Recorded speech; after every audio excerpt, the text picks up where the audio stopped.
ជំរាបសួរបងប្អូនទាំងអស់គ្នាថ្ងៃនេះគឺជាថ្ងៃទី11ខែ7ឆ្នាំ2026នៅថ្ងៃនេះដែរគឺជាថ្ងៃចុងសប្តាហ៍នៃការបិទបញ្ចប់ការជួញដូរមាសនិងប្រាក់អន្តរជាតិសម្រាប់តម្លៃហាងឆេមាសនិងប្រាក់ដែលខ្ញុំចូលទៅមើលព្រឹកនេះតម្លៃមាសបានធ្លាក់ចុះបន្តិចរីឯតម្លៃហាងឆេងប្រាក់ក៏មានការធ្លាក់ចុះតិចតួចផងដែរបើយើងប្រៀបធៀបទៅនឹងតម្លៃហាងឆេងមាសនិងប្រាក់កាលពីព្រឹកម្សិលមិញសម្រាប់បងប្អូនដែលពុំទាន់បានចុចជាវឬក៏ចុច Subscribe នៅលើ Channel YouTube របស់ខ្ញុំសូមបងប្អូនជួយចុចជាវក៏ដូចជាចុច Subscribe នៅលើ Channel YouTube របស់ខ្ញុំ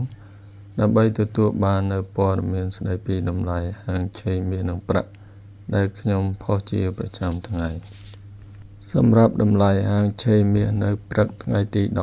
11ខែ7ឆ្នាំ2026នេះមានដូចតទៅ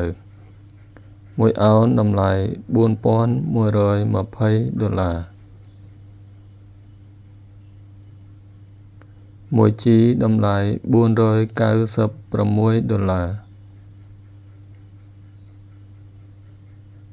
មួយតម្លឹងតម្លៃ$4,968 និង1គីឡូតម្លៃ$132,453 ចំណែកឯតម្លៃហាងឆេងប្រាក់នៅព្រឹកថ្ងៃទី11ខែ7ឆ្នាំ2026នេះវិញមានដូចតទៅ1អោនតម្លៃ$59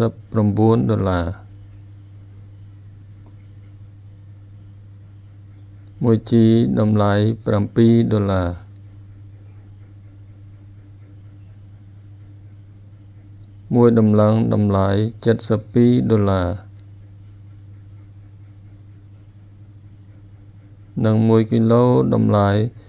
$1,924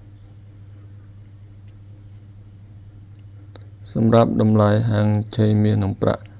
ដែលខ្ញុំបានជម្រាបជូនបងប្អូនអំបញ្ញមិញនេះ